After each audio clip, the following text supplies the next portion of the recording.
ግጥምና ቅኔ እንግዲህ አትንኩት ፋኖ አምሬደ ምሕረትን አይሰጥም ሺውን ካላረደ ሕይወቱን ካልጠላ አንድ ሰው ነው ማነው አይቶት የሚያልፍ ፋኖም በክፋይ ነው ፋኖም በክፋይ ነው ፋኖም በክፋይ ነው። የኢጣሊያ ጦር ኢትዮጵያን ለመውረር ሲገባ ሕዝቡ አስተያየቱን የሚገልጽባቸው ብዙ መንገዶች አሉት። በተለያዩ የእምነት ቦታዎች ቅኔው ይፈሳል። በገጠር ሴቱ ወንዱ ይዘፍናል። በአደባባይ ፉከራ ይካሄዳል። በመንገድ በጉዞ ላይ ሽለላ ቀረርቶ አለ። በመንገድ እንጉርጉሮ አይቀርም። በክብረ በዓል በሰርግና በድግስ ቤት አዝማሪ ግጥሙን ያንቆረቁራል። በመኳንንት ቤት በገና ደርዳሪ፣ በሐዘን ቤት ሙሾ የተለመደ ነበር። በጦርነቱም ጊዜ እንደዚሁ ነበር። ቅኔዎቹ ሕይወትን በመንፈሳዊ አመለካከት ይገልጻሉ። ሴቶች ባሎቻቸውን በዘፈን ያደፋፍራሉ፣ ሲበረታ ያሞግሳሉ። በወቅቱ ይሰሙ የነበሩ ግጥሞች የማደፋፈሪያና ማበረታቻ፣ የትንቢት መናገሪያ፣ የተግሣጽና የምክር ዘይቤ እንደነበራቸው የታሪክ ድርሳናት ያሳያሉ። የተወሰኑትን በዛሬው መሰናዷችን እንመለከታለን።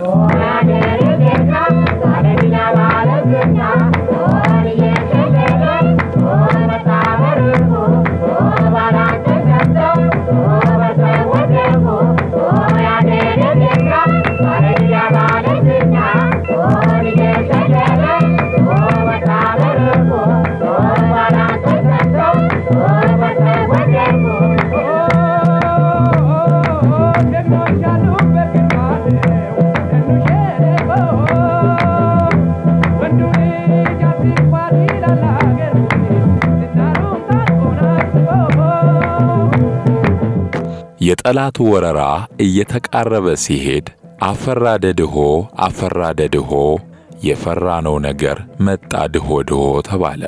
የአርበኝነት እንቅስቃሴ ሲጀመር ጀግናው አልበላንም አልጠጣንም አልጠናም ክንዳችን እንዲሁ እንሞታለን ለነጻነታችን አለ።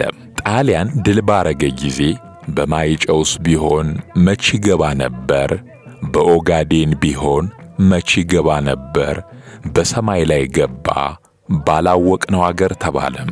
የየካ ደብረ ሳህል አበምኔት አለቃ በላይ ተመልሰሽ ግቢ ተማሪ ቤት ቅኔ ከወንዶቹ ጋራ መዋሌ ነው እኔ ብለው ቀበና ሸፈቱ።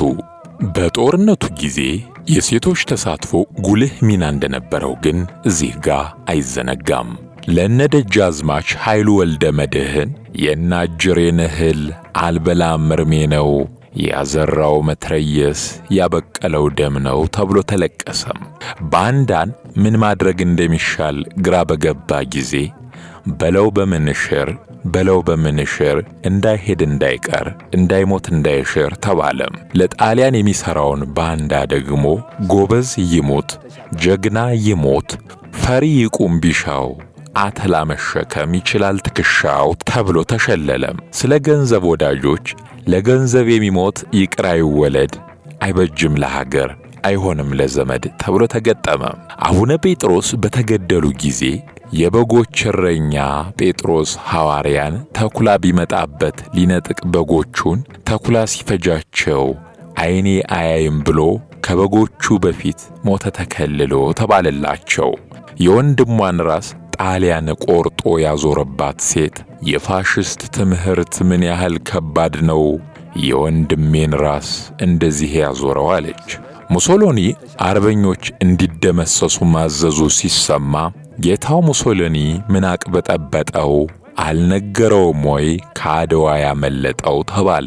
የደቡብ ጦር የጠላትን ማየል ባየ ጊዜ ጠላት ከሚጠጣው የሀገሬን ውሃ የኔ ደም ይቀዳ በዱር በበረሃ አለ።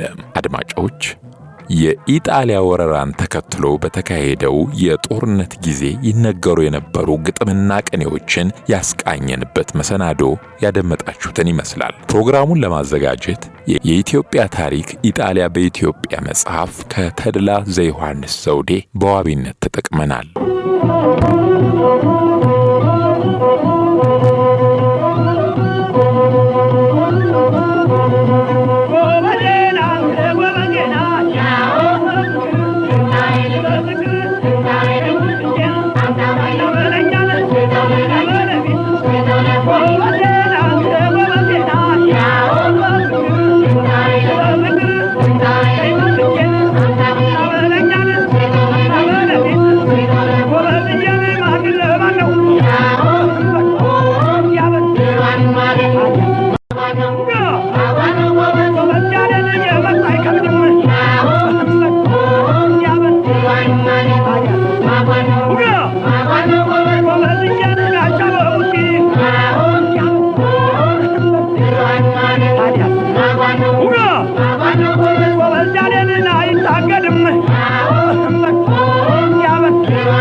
በዚያሌን ይናደባሉ